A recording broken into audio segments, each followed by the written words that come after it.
Um, okay, well, I guess I'll just get into it to make sure that we get to everything in the time that we have. Again, this is SPJ New England. My name is Maya. I am a reporter in Boston. I cover the business of higher education and special sections, including profiles of business individuals in our community. Here we have Rachel Monroe, who is an award-winning freelance journalist and contributor at The New Yorker. She primarily covers Texas and the Southwest region. She's also the author of Savage Appetites: True Stories of Women, Crime, and Obsession, which was named a New York Times Editor's Choice and a Best Book of the Year by Esquire, the Chicago Tribune, and Jezebel. Her work has been anthologized in the Best American Travel Writing and Unspeakable Acts: True Tales of Crime, Murder, Deceit, and Obsession. Her reporting has also appeared in the New York Times Magazine, Harper's, Outside, Esquire, Texas Monthly, The Atlantic, and many others. She's also the host of a BBC podcast called Lost at Sea. She's here to talk to us a little bit about her career. So we have a few questions from the audience. Rachel, thanks again for being here. Yeah, thank you so much for inviting me. I'd love to start just at the beginning of your career, not even, just sort of your inspiration for getting into writing in the world of journalism. Can you tell me about the first experience you had with the newspaper and kind of joining into the admiration for it? Um, yeah, I always say people ask me like, why did you become a writer? And my answer, which is both maybe like kind of glib but also honest, is like I really don't have any other skills. It's like I'm just like very overweighted in that one category of my life, and so it's really I never kind of imagined. I always knew writing was going to be a crucial part of how I navigate the world, and it was just sort of like, what form is that writing going to take? And yeah, I grew up like reading the newspaper. We would I was in a family, we would get two newspapers delivered every day: the Richmond Times Dispatch, I grew up in Richmond, Virginia, and the New York Times. Maybe we didn't get the New York Times when I was little, but it was definitely like at least a 1 to 2 newspaper a day house. And just remember sitting around the table with my parents and like reading and talking about it. And my kindergarten teacher's husband was like a cranky, he wrote, maybe he was the head of the editorial page, the opinion section at the Richmond Times Dispatch, and would write these like very kind of cranky conservative op-eds. And I remember like very early on, probably not when I was in kindergarten, but definitely by the time I was in middle school, like having opinions about the some of the editorials. So it just was like, and when talking about that with my parents, I actually went back to Richmond and visited my parents last weekend, and I was really bummed they still get the print Richmond Times Dispatch, which is like much far shrunken from what it used to be. But still going strong. But they don't get the New York Times in print anymore. They're just digital subscribers, and they look at it on the iPads. And I was really sad. It's like such a formative memory of like what it means to be at home for me, is like sitting around drinking a lot of coffee and kind of flipping through the print paper. But Yeah. um Well, that sounds like yeah, such a core memory and like that influence totally. of, having the news or having those conversations be a part of your everyday, I'm sure was important to you. I also saw online that you helped start a newspaper when you were a kid. There was something a little bit wacky there. What was the story? Well, I mean, it was just we would go over to my grandparents' house, and they were Okay. like early IBM adopters, and my little brother, who's now a doctor, would play like a very rudimentary like surgeon game, and I would make on Print Shop, if anybody remembers that software program, I would make like a little family newspaper called the Monroe Muse. Because was like, I like puns, I like cats, I don't know. And I would just write like satirical stories about what was going on in the family that week. I wonder if there, I hope my mom has preserved a copy, but it was just, those were always like the terms in which I was engaging with the world, I That guess. must be so fun to maybe revisit now if you have a copy lying around. I Just would, try to dig that I'll out. make her dig one up. I Well, remember using like a lot of different fonts. It was like yeah. maximalist font. Yeah. What was your first professional journalism job once you aged into the workforce?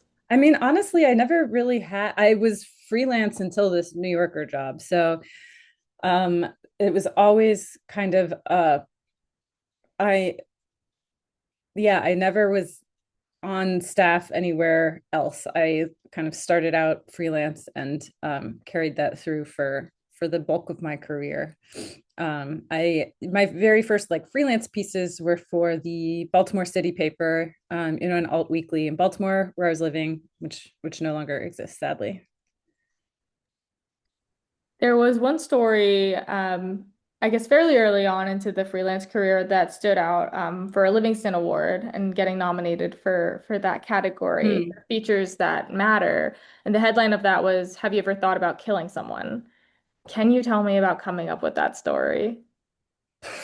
It's a really wild story and sort of like Yeah. too grisly probably and like convoluted to summarize, but it was it was about a murder that happened in Big Bend National Park that I read a short account of and then became really preoccupied by like wanting to tell the story more fully and reached out to the guy who was in prison for committing the murder. And we just like started this correspondence that lasted like over a year. He's really quite bright and he did not have that much else to do. So he, very, very like long, sociologically, like a lot of great sociological detail in his emails, both about the past, but also about his like present life in prison. And I just, in part because I wasn't on staff anywhere, like I had another job that was paying my bills. I could afford to be kind of like really preoccupied with this story for the best part of a year and research it and go down to the national park and get their files and try to find the park ranger who got involved in the case and the Texas ranger who got involved in the case and all of these. This is a murder that happened like among a group of teenagers and track down some of these teenagers like 20 years later. And so it was like a ton of reporting. But honestly, like at this point in my life,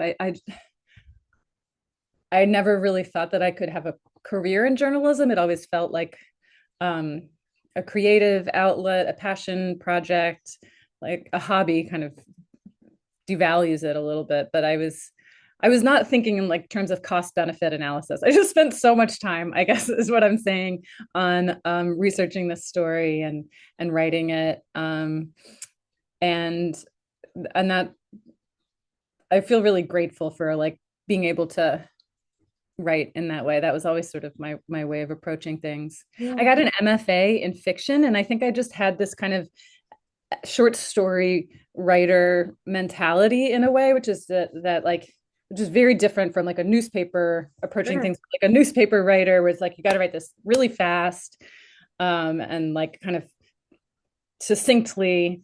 um I was like taking a really long time. I was taking my time and not expecting to like make any money. I didn't Yeah. really make very much money, but creatively it was really satisfying. I love the fact that it did ultimately bring some creative satisfaction, but I'm sure there were struggles finding the point where you end all that research, you end all that reporting, that diving into this new world, Yeah. and actually sit down and like write it and like decide what's important.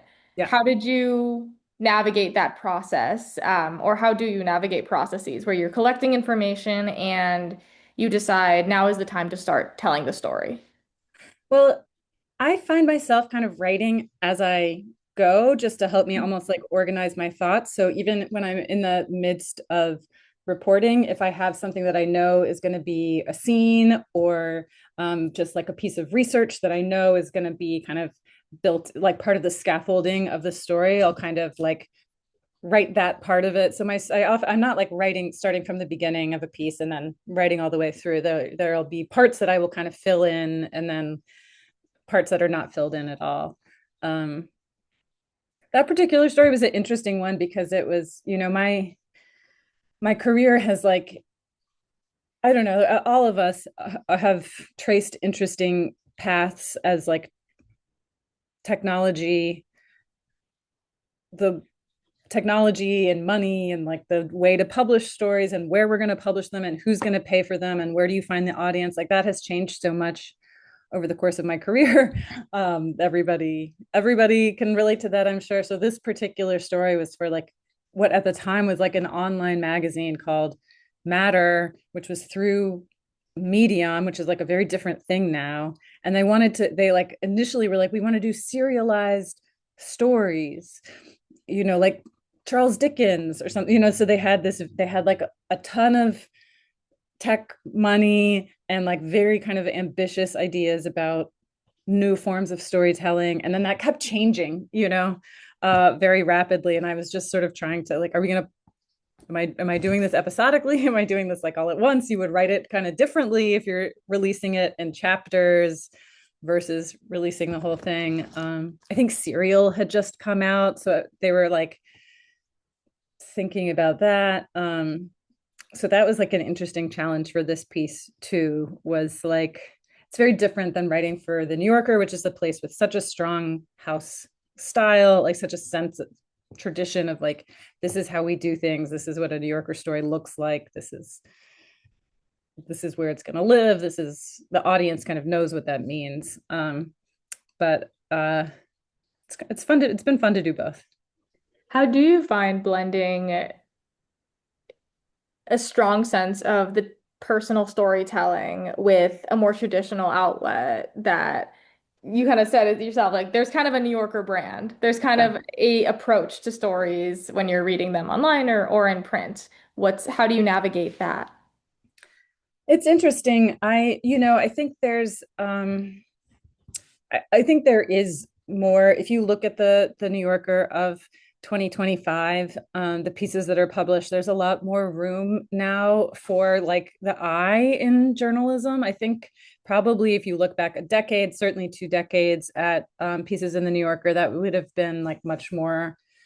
I don't know if it would be taboo or it would just be like avoided, frowned upon, or like that wasn't the style. But I do think sometimes I think the magazine like has a reputation for stodginess or like one one way, like one mode of writing that's like not maybe entirely deserved anymore. um but for me personally, it's I think my favorite, when I am writing my best, I'm like, wow, this feels like a New Yorker story. So it's like a nice mix of like, I feel very lucky to have ended up where I am. I feel like I'm a good fit stylistically. It's funny though, I just did a reporting trip and I just for fun, it involved going to a conference and just for fun, just to like challenge myself. I was like, after one of the days, I was like, I'm going to take my notes in a sort of like, if I was writing this as a piece for Harper's written by David Foster Wallace, like which is a very different voice than would appear in the New Yorker, like much more kind of like cutting and funny and like making a lot of assumptions that are maybe, like questionably grounded in fact. And, you know, just kind of over the top with language and um which is not usually how I write, but it was really kind of fun. um it was fun to do and it was interesting to kind of like push myself to just try to like write in a my version of a different voice, which I think it can just be like a useful, almost like a useful exercise. That seems like such an exciting exercise to It kind was of really like fun. It take like you turned out out way of it. Had better. you done that before? Like try to almost no? So what you just were like, this is the moment I'm gonna try something different with this, maybe just these notes that I have. I think it was a combination of like being at a conference, like, Mm. and that kind of so much of his great nonfiction writing is like being at the fair, being on the crew, being sort of in these environments with these crowds in these kind of um, very particular like temporary worlds and like Mm. describing what that feels like. And there just has been like it's the 30th anniversary of Infinite Jest, so there's been like a lot of writing about his work. I've been rereading some of it, so it's like, and he certainly has one of those writerly voices that like gets in your head and it's hard not to imitate in a way. But yeah, I don't know, it was just sort of like an impulse, and then I think I'll probably do it again. I like to give myself like little assignments every now and then. Yeah. It's interesting how almost being in this new circumstance, this like kind of conference, this like isolated incident influenced how you were gonna Yeah. approach a mini story or assignment for yourself. You mentioned before you grew up in Richmond and now you live in Texas. Can you tell me about Richmond, Virginia, growing up there and how that might have influenced parts of your life that you take into journalism now? Sure. Um, Richmond is it's funny because it's like a very cool city now. I don't know if you've been there, but it's cool. But it was like definitely not very cool when I was growing up there. And it was a very like a heavily kind of the weight of the Confederate history is like so heavy on that city. Um, my public high school was like named after a Confederate historian. Our mascot was the Rebels. It was like a guy with a rifle standing in front of a Confederate flag. You know, it was like, you know, there's the Confederate statues were on like kind of the main drag in town. And um, they've changed the name of the they've changed all those names. They've taken down those statues. So it's like really kind of from all these things that seemed like they were going to be just sort of permanent to the city's infrastructure um, are now gone. So that's just been a really interesting thing to witness. But I remember going to college in California, and my roommate was from Ashland, Oregon, and she was like, I remember her telling me that she had like never met anyone conservative. Like she was just sort of like, I don't, almost as if she didn't believe that it like Republicans were real. And I remember at that point, like actually feeling really grateful for having grown up in a conservative world. It's not my politics and it's not, um, it never really has been, but I feel grateful that I don't know, there's like a certain benefit to having grown up kind of at that point in the political minority and meeting, knowing, being completely surrounded by people who for the most part thought very differently than from me and realizing just the great diversity of thought and opinion and background and belief, you know, among people that I disagree with. And so and having plenty of people that I both disagreed with and respected, and plenty of people that I disagreed with and did not respect too.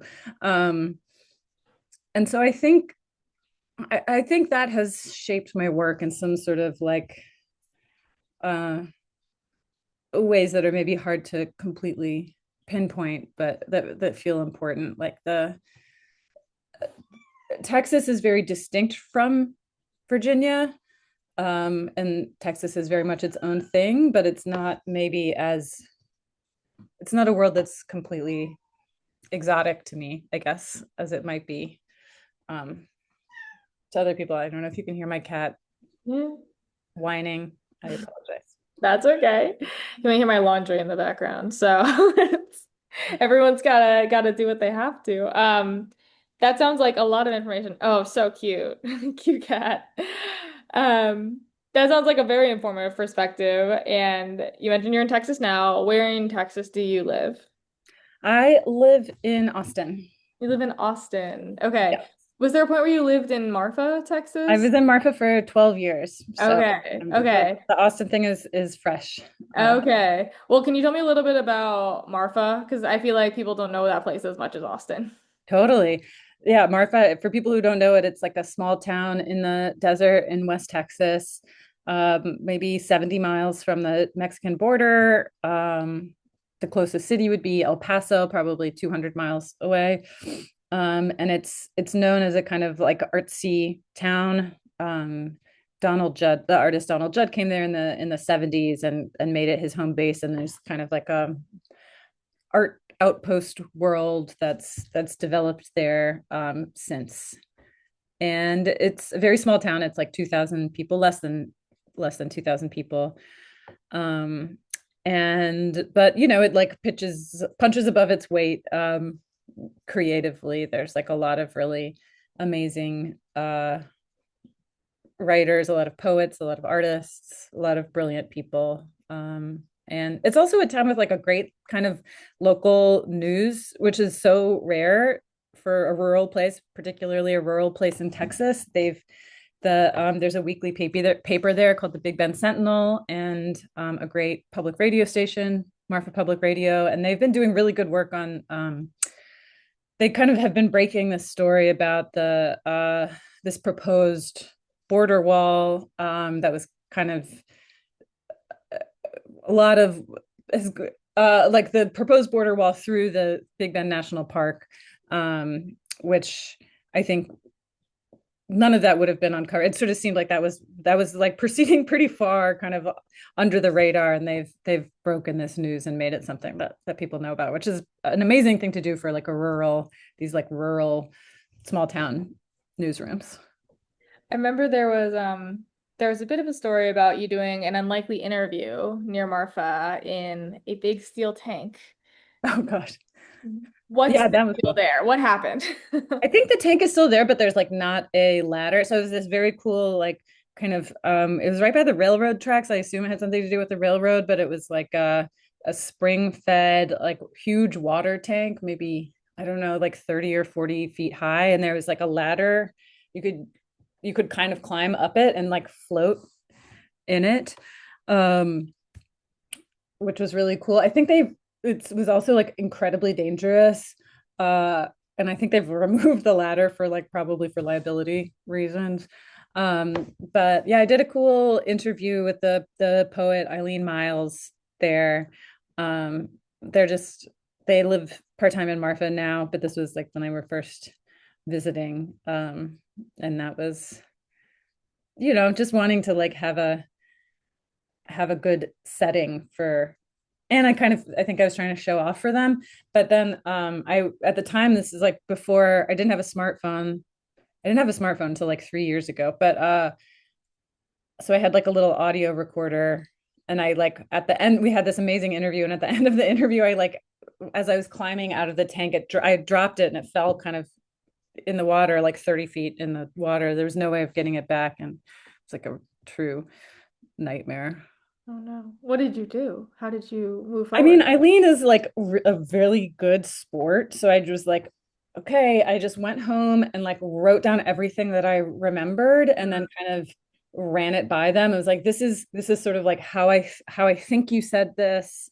And they were, I can't, maybe they had changed a couple wordings or something, but they were mostly like, yeah, it's that feels right. Um, Is is there a particular story that stands out to you as an unlikely series of reporting events that was, special to mm, you in some way, or, you think about sometimes when you're moving forward? mm. I think um I'm sure there are like I'm sure there are many. One that comes to mind is I did a piece a couple years ago for the New Yorker about the McGirt decision in uh the Supreme Court, which gave um criminal jurisdiction in most of Oklahoma back to the tribal nations for certain categories of crimes. So it was just like this big. It was a real surprise. Gorsuch is like a big kind of tribal rights guy, and it caused a huge political consternation in Oklahoma, um, and and meant that the tribal nations like all of a sudden had this kind of huge opportunity and huge responsibility, um and I just thought it was like super fascinating. I love uh I'm really interested in like tribal jurisdiction and stuff like that. And so I went there and I talked to the governor of the Cherokee Nation, and they had various tours they wanted me to go on, and I did that, and I talked to various people. And then I have a friend in Tulsa, and she wanted to go to the I think it was the Muskogee Creek has a fair. So this was just like afterwards. I was like, I'm done on this reporting trip. I'm just going to go to the fair with my friend. They have a rodeo. They have whatever. They have all this cool stuff. And and part of the story had been about these like conflicts that I was hearing about between the tribal police and the state police, and like kind of these battles over power. And things that used to be the state police or the city police's job are now the tribal police, but they weren't accepting that. And I, called and emailed and whatever. And like it's hard to get information from police departments, and particularly in Oklahoma.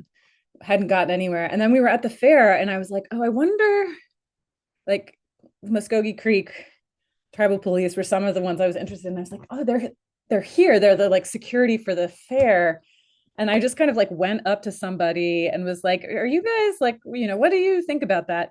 And he was like, who told you about me? And I was like, nobody. I just, I'm writing about this. And I thought, and it turned out to be this one guy who was like very involved in this. There had been a fight at a jail, and the one set of cops was trying to arrest the other set of cops. And it was like this very dramatic thing. Um, and they ended up like they were all of these guys who were there at the fair. And I think because it was like just a different context, because I was approaching them face to face, it's like so easy to say no on an email. But when somebody's there right in front of you, and they clearly all like wanted to tell this story, they were a little nervous about it. But the chief was there, and he like once he was like, yeah, then everybody else talked to me. And it was just incredible. It was like I felt bad for my friend because I was like, I'm sorry, I gotta go to work. I know we were supposed to be at the fair, but this is like everybody that I want to talk to is here right now. And that was just for me like a incredible moment of synergy of I think so often in reporting there's like we get kind of in our heads like an idea of like this is how I'm going to proceed with this. And really for me like the most, not all the time, but there's so many instances of like serendipity, of being open to getting information when it comes to you from kind of unexpected angles. And it's always very gratifying. And it's also true that like you're never really like done with work if you're a reporter, you Yeah. never get to just go to the fair, you're always on the lookout. It seems like, there's a little bit of inspiration from all over when it comes to your stories. Completely. And because I'm writing about, Yeah. I'm writing about these worlds, right? So the Mm. world like, and that I ended up writing about like there was a very interesting moment at the fair where they did a salute to police or something, and that ended up being part of the piece too. Mm. And that wasn't anything that I expected, but I realized, oh, like these tensions within this community are also coming out here at the fair. So yeah, exactly. It's like that inspiration is kind of all around. Yeah. Well, I've heard you say community tensions, interesting people. Are there any other themes or elements of a story that kind of draw you in to that point where you're like, I have to, go down this path. I have to write about it. I'm really such a generalist. I've been doing some like journaling, honestly, to try to figure this out, to try Yeah. to like, narrow it down for myself a little bit. Um, because I just get like whatever, I can get obsessed with so many different things. Right now, I'm like, well, I don't even want to talk about what I'm into right now, but I've done these stories about like the gem and mineral trade, and then I'm like obsessed with gems and minerals. And then 2 weeks later, a month later, I'm doing one on like Facebook sperm donation, and then I'm like just talking to everybody that I meet about sperm, which is like it can be it just is like all over the place. I mean, I like doing stories that feel very place based. So I do write a lot about Texas and the Southwest these days, but even things that are not here, that's always like kind of an important part of how I understand a story. I like, I like a subculture. I think many of us do. I like writing about politics in an oblique way, you know. I often find that more satisfying than tackling. Sometimes it can feel really hard and overwhelming. uh, and daunting to write about sort of our political moment like head on, like so many amazing reporters like went to Minneapolis and like were like, this is what it feels like to be in Minneapolis this week. But that's not really my inclination. I remember I did a story for the New Yorker about stolen valor a few years ago.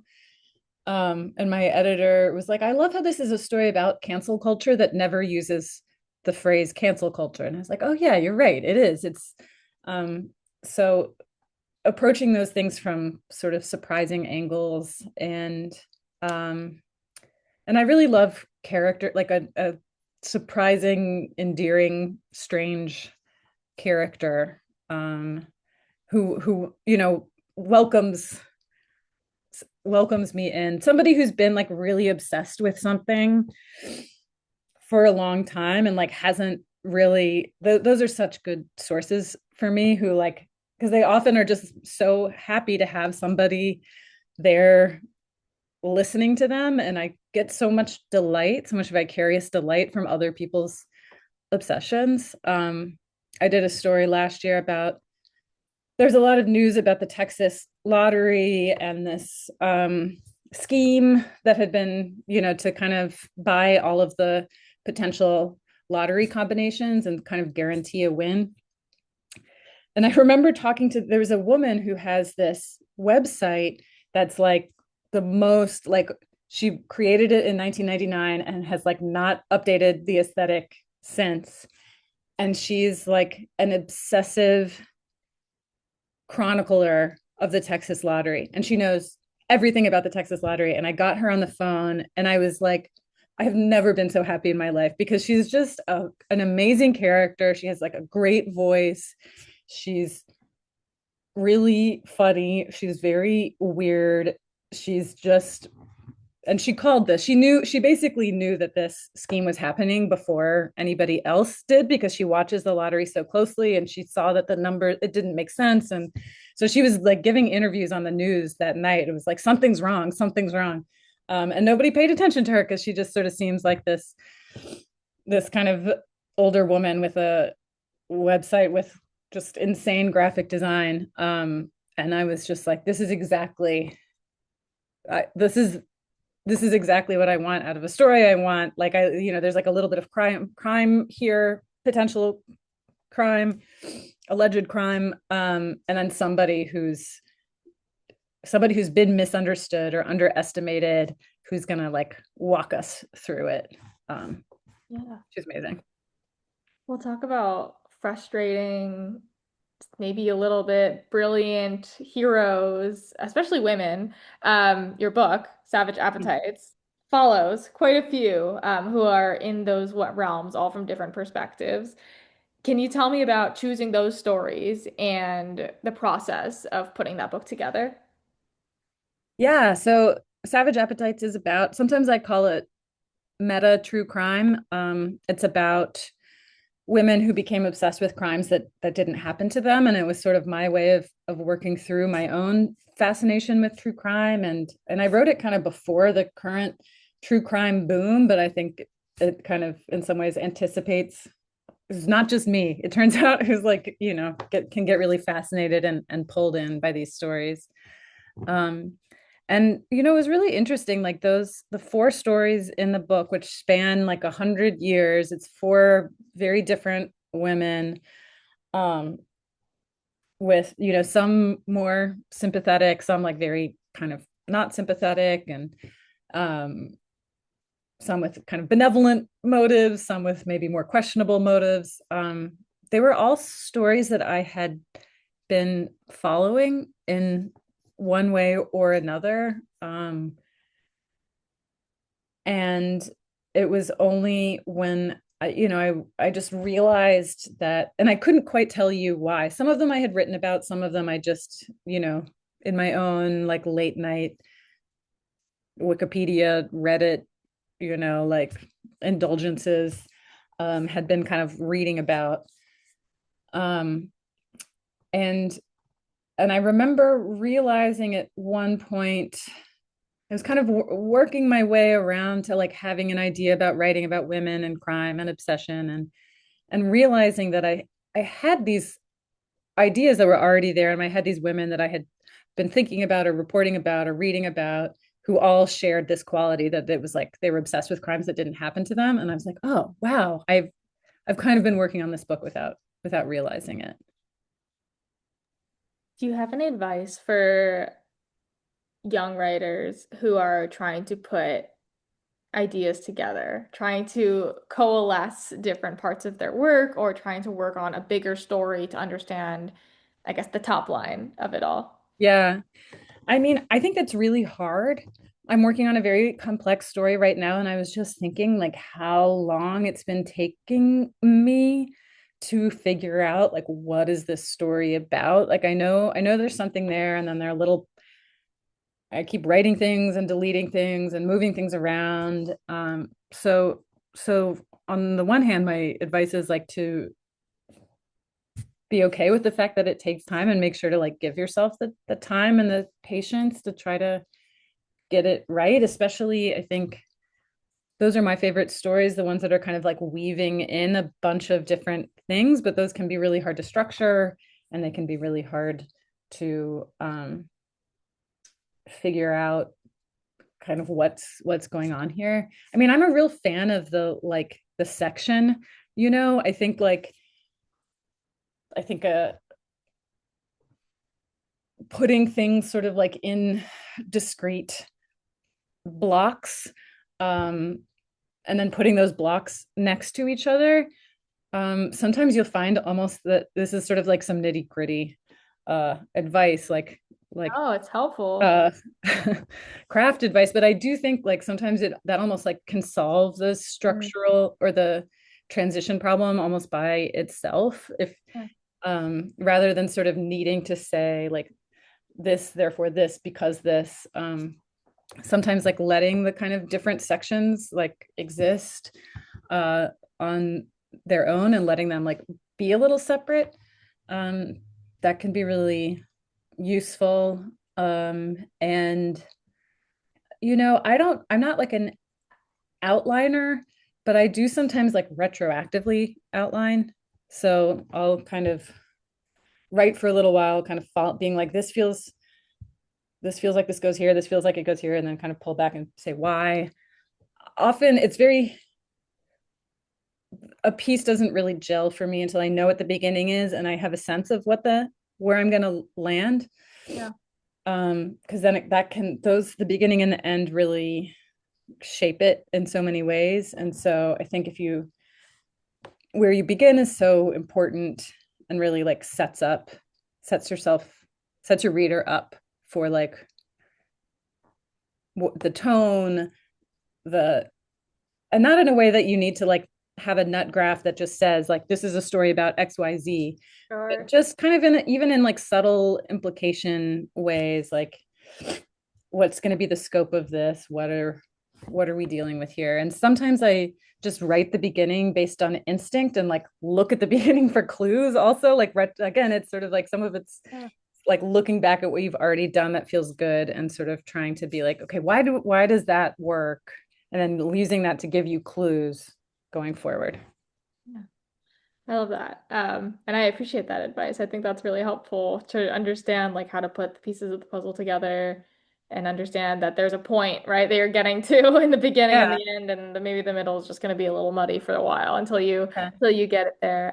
We have a few questions in the audience. I will ask you a few of those if that's okay. Please. The first one here I see is what inspires you to write, particularly during moments of writer's block? Was there a story that was most challenging for you to write, but it made it out eventually?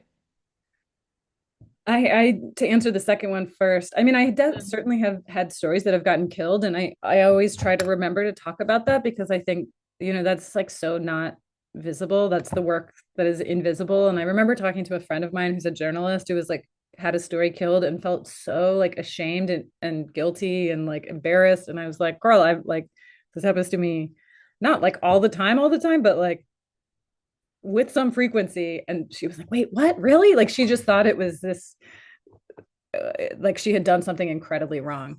So the worst ones just like don't end up happening. But uh the one I had the hardest time with in like recent memory was a story that I did for the New Yorker about a bunch of teenagers in Arizona who killed another teenager, and it was this very wealthy kind of suburbs of Phoenix. The Gilbert Goons was kind of maybe the name of these kids in their group, and um, it was really challenging because I did not have access to the teenagers. Um, a lot of them had been charged with first degree murder. The ones who hadn't been charged with murder, like everybody, all the parents there, understandably, were very protective of their children. And I would never, and I felt, like there were places where teenagers hung out, but it felt really, it just felt verging on unethical to go like with the stakes at this story to go try to talk to teenagers. Also, I'm maybe a little bit afraid of teenagers. Um, and so that was really challenging. I had a lot of adults kind of talking about teenagers and what was going on with teenagers and parents trying to explain teenagers to me. But it never felt like I could really, it felt like I was missing, like what the story was actually about, which was like the teenagers experience, like how, the boys who did this, the people who were victimized by it, the people in the school with them, like all of that. And so that was really hard. I ended up kind of, my workaround was that they ended up releasing the police file, which included some of the text messages that the kids were sending each other. And so that helped because I felt like I was getting, this is kind of their unmediated voice.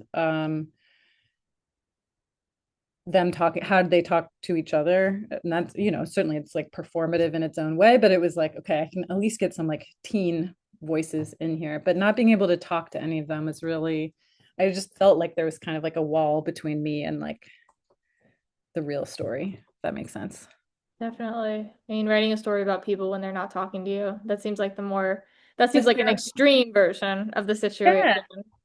I was thinking about, there are all these amazing stories from the 90s where a reporter from New York Magazine or whatever, it would like drive around with teenagers, as the teenagers are like selling heroin in Manhattan or what, like all like these, it's just like that's not, you can't really do that anymore. Yeah. That doesn't happen. Yeah. Okay, another question that we have here kind of goes back to what we were talking about earlier when it comes to reputation and politics and the New Yorker as a kind of entity that might seem far away to certain people and certain groups. The New Yorker has a reputation of catering to a specific audience of highly educated urban quote unquote elites. When you're writing about politics in or about the South, Texas, how much do you feel like you have to translate or explain certain places to an audience that is known for Hmm. reading The New Yorker? That's a really good question. And some of that, that's a good question. I mean, there's a level at which some of it happens on the level of like me fighting with my editor or the copy editors about like what needs to be explained, what sort of things can need to be explained, and what sort of things can we like kind of assume knowledge of, or sort of be like, you Google it, like it's insulting to have to explain. I'm writing a piece right now about that's kind of about religion and about like, it's like, do I have to explain like charismatic Christianity, like is this something, do I need to explain, you know the difference between these things, and I think I probably do. um so I do think that I don't know, I mean, I often am thinking about, like my mother or somebody as my ideal reader who's like an intelligent woman living in Richmond, Virginia or something. I think um I don't think that pieces should make people feel alienated or make people feel like there's a lot of knowledge that they need to come to the piece to know. But I really try to approach these stories. It may be more important for me is like try to not make these things like exotic or weird. Um, I'm writing about the milieu that I live in. Um, and so not treating people as if they are like strange specimens or something, which is like the worst version of, that coastal writing about like non-coastal people or something. Kind of tying into another question we have here, is there a story that you wrote that feels it was really interesting to you to pursue independently and you had to fight for a little bit? I mean, I think that McGirt story, I Yeah. don't like where I was just like, no, it's tribal sovereignty in Yeah. Oklahoma. Like, really? No, but I mean, everybody at the New Yorker was on board for that. But I don't feel like it was hard to tweet about that one, Hmm. I guess maybe more. But I think it's just like such a fascinating story about, law and America and different imagination, different kind of ways, like what's the role of criminal justice, what's the role of like government, and these tribal nations, which are, Cherokee Nation is like a hugely kind of powerful political entity. Um, and then there are other, tribes that are not like that, but it's just, I don't know. I was really loved that one. Um, I did one about like the Gem and Mineral Show in Tucson that was like all about the just this world of like fine gems and minerals Mm. that I was so excited to write. And so just these kind of like little worlds. I mean, the wonderful thing about my job at the New Yorker is like I don't have to. I think in some places you really always have to be like, and this is what this tells us about Donald Trump or something. Like this is Yeah. what this tells us about America today. And I'm not sometimes at the New Yorker, you still can just be like, look, isn't this amazing? Yeah. How do you avoid burnout and not run out of steam Uh, when you're chasing more and more stories, going into these worlds that are unfamiliar sometimes, big stakes? Like, I'd imagine that's a lot. it is a lot. I get Yeah. burned out. I don't know. I Yeah. don't avoid burnout. Yeah. I like I deliberately I have like the problem of sort of feeling like I can do and thinking that I overestimating my capacity, I Mm. guess.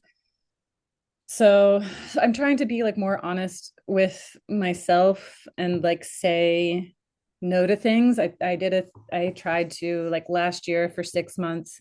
I was just like, I'm just gonna say no to people will ask me for things that I would love to be able to do. Like, can you write a Mhm. short thing about this?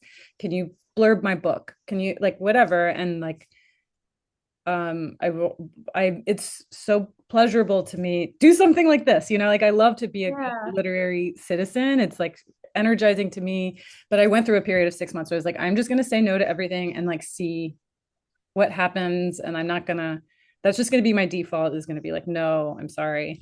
um and that really helped. It just helped me realize that I don't before that my default had just been yes. And then I was like, oh no, I can sort of like choose yes or no rather than um always being like, yeah, I can fit that in. I can fit that in.